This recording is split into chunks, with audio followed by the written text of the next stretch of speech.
Mario's had one heck of a lineup on the Switch, and today I'm diving in to rank them all. After some thinking, and since no more Mario games are likely coming to the OG Switch, I decided to include all the spin-offs too. So games from Luigi, Peach, Yoshi and Toad. Sure, let's bring Wario as well, and what the hell, hey Donkey Kong, your games are in my list too. There will be some exclusions. I've decided not to include Smash Bros Ultimate since it's not really thought of as a Mario game, and sadly Mario 35 as it's no longer available anymore.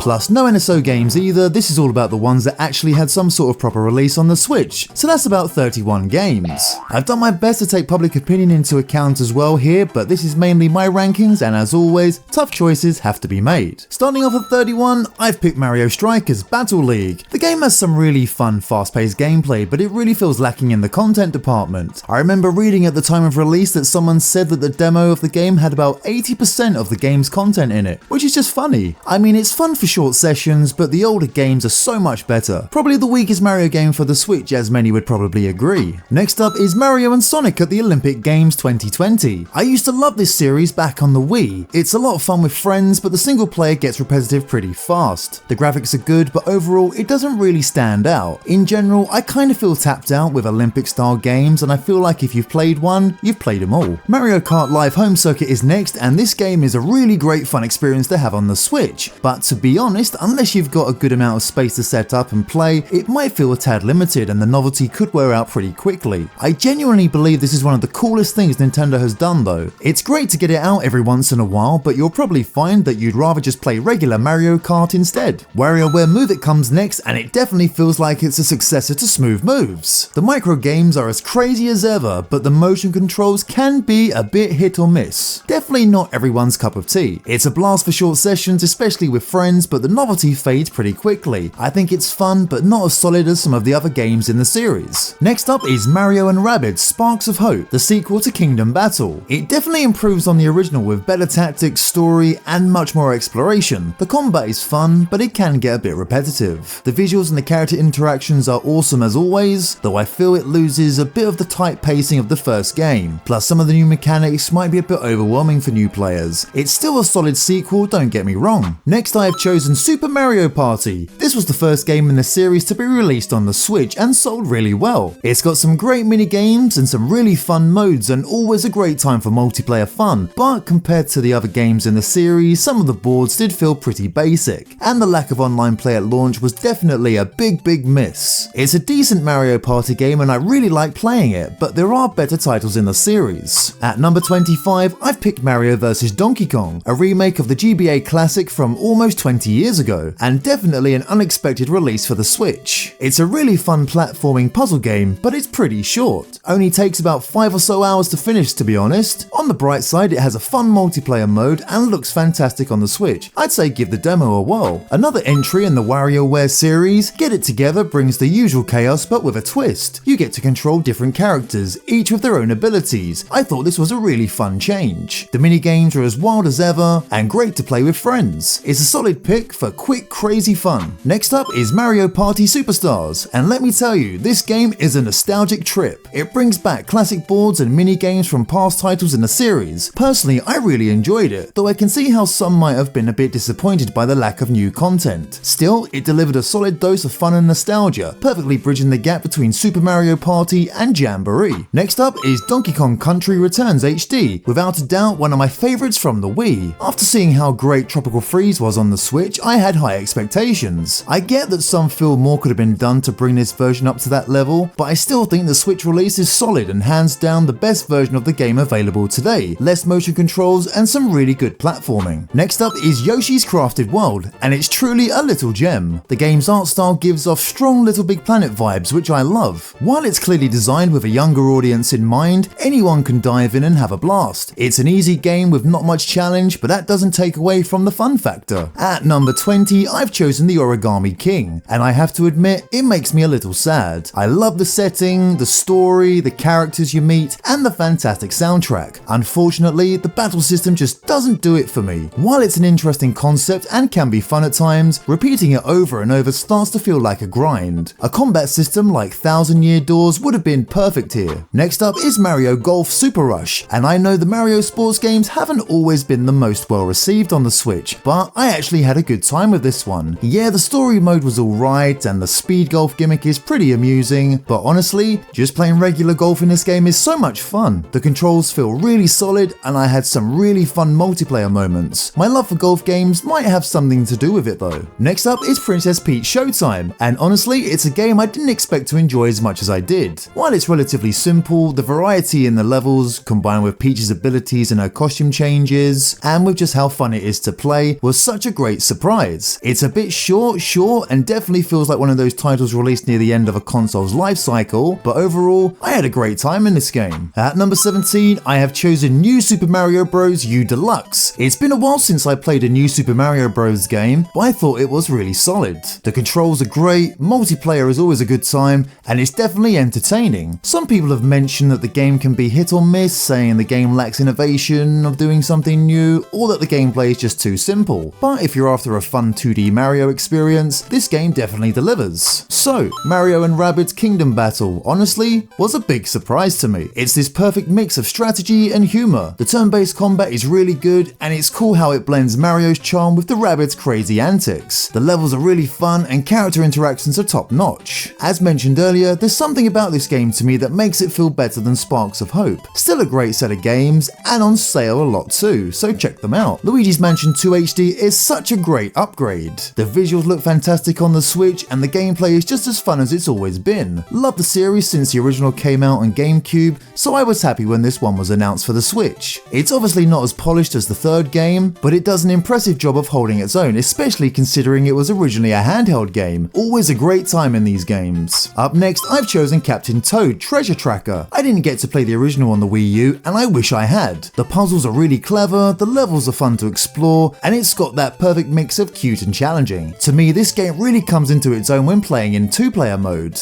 Definitely worth a go if you've never played this before. Next up is Mario and Luigi Brothership, and honestly, I was so excited when this game was announced. Superstar Saga is one of my all-time favourite Nintendo games, so getting a Mario and Luigi game on the Switch felt like a dream come true. While I don't think it's the best in the series, it's still a solid entry, packed with great content, and definitely feels like a step in the right direction. I had so much fun playing it. Coming in at number 12 is Mario Tennis Aces. This game has nice simple controls, but there's enough going on to keep it interesting, especially with all the different characters and their special moves. I think the adventure mode is a cool bonus as a single player mode, and I can't begin to count how many hours I've put into multiplayer. It might not be the most complex sports game, but it's a solid mix of casual and competitive. In my opinion, the best Mario sports game on the Switch. Next up is Super Mario 3D All-Stars. What a collection, although Galaxy 2 would have been a nice addition. The fact that the game was a limited time thing on the eShop and physical does bring it down a little bit, to be honest. The games themselves probably could have had a little bit more polish and work done on them, but all of these titles are undeniable. Yes, even Sunshine. I loved that game as a kid, and you can't tell me otherwise. As we now come down to the final 10, we have Super Mario Maker 2. I think this game is just a ton of fun. Its story mode is surprisingly solid. It's a great way to learn the game, but it also stands strong on its own as a fun Super Mario adventure. Once you've figured out everything, the tools are super easy to use to make some simple, hard, or just plain stupid levels like I have. Plus, playing levels that others create keeps things fresh and fun. Any game that has an element of creativity continuously extends its lifespan. It's Mario Infinite, basically. Coming in at number 9, and originally released on the Wii U, Donkey Kong Country Tropical Freeze is easily one of the best platformers on the system. The level design is incredible, the music is top notch, and the challenge is just right. It's a tough game for sure, but in the best way, and every level feels rewarding. The visuals are beautiful too, making it one of the best looking games on Switch. I seriously can't recommend it enough. Making it to number 8, Super Mario RPG is definitely one of my all-time favourites for the Switch. I love old school RPGs, so this one was right up my alley. The turn-based combat is always on point, and the characters you meet along the way are unforgettable. The story really does have a lot of heart, and the world is filled with fun details. This was one game I didn't get to play back in the day when I was a kid, but I'm so glad I can play it now. Lucky number 7, Super Mario Party Jamboree makes the list as the final Mario Party game on the Switch, and it was great from the moment I started playing. You can really tell how much it evolved from the last 2 entries. It was totally worth the wait. The boards are fantastic, the mini games are spot on, and the extra modes add so much fun. It feels like a game with a lot of polish, offering a smooth, enjoyable experience from start to finish. Honestly, this has quickly become my new favourite Mario Party game. Super Mario 3D World comes in at number 6 and is hands down one of the best Mario experiences. It's packed with clever levels, and the co-op mode, it's so much fun. It's the best when you're playing with friends. Then Bowser's Fury comes in and bam! It's a whole new adventure with this awesome open world vibe. You're battling Bowser, teaming up with Bowser Jr. It's full of action and excitement. The graphics and gameplay are on point and it's just fun. Pure Mario magic. Number 5 is Paper Mario: The Thousand Year Door, and wow, this is such a classic. It was one of my all-time favorites on the GameCube and I was beyond excited when it made its way to the Switch. Honestly, it's easily one of the best RPGs on the system. While the original Paper Mario was great, this game took it to another level. It really set the bar for Mario RPGs and nothing has quite topped it since. The story is absolutely fantastic and the characters you meet along the way are some of the best in the series. It's one of those games that everyone needs to try at least once. Total masterpiece. At number 4, I've picked Super Mario Bros. Wonder. This game instantly takes me back to the days of playing Super Mario Bros. 3 with my friends after school or diving into Super Mario World on my GBA. There's just something so captivating about it that recent 2D Mario games just haven't quite nailed yet. They're not bad by any means, but Wonder has that extra special something. The levels are super inventive and the mechanics are really cool, especially the Wonder Flower, which completely remixes the levels in the craziest of ways. No doubt this is the best 2D Mario game that's been released since the 90s. I've mentioned before just how much I adore Luigi's Mansion 3 and it truly deserves its spot as number 3 in this ranking. This game is without a doubt one of the best on the Switch. The gameplay is top tier and I love how the mechanics of catching ghosts are just so satisfying and fun. The hotel setting is so atmospheric, it's spooky but beautiful, and it's a joy to explore. Luigi is such a fantastic character and his constant fear adds so much charm and humour to the game. The addition of Gooigi is genius, bringing a fresh dynamic to co-op play and making the whole experience even more exciting. Here's hoping for more Mansion games in the future. We've made it to the final 2,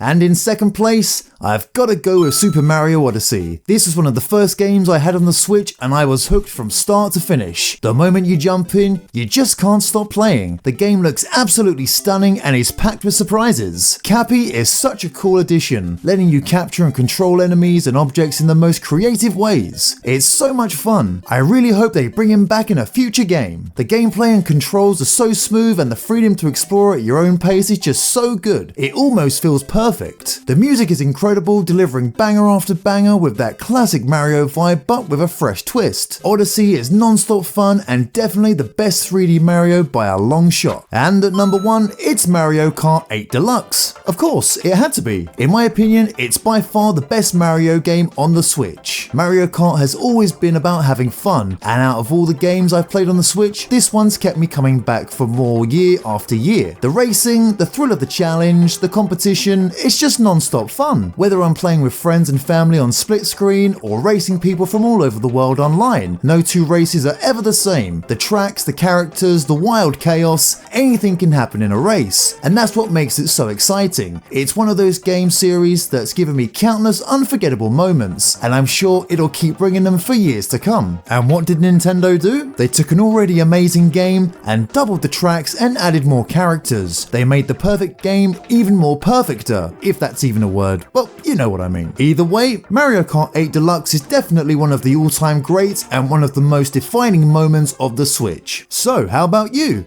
How would you rank the Mario Switch games? Did I get anything right? Did I get anything wrong? I'd love to hear from you, so let me know in the comments. But for now, thanks for watching. If you like the content and want to see more, be sure to like, subscribe and all that stuff, and hopefully I'll catch you in the next one. Bye for now.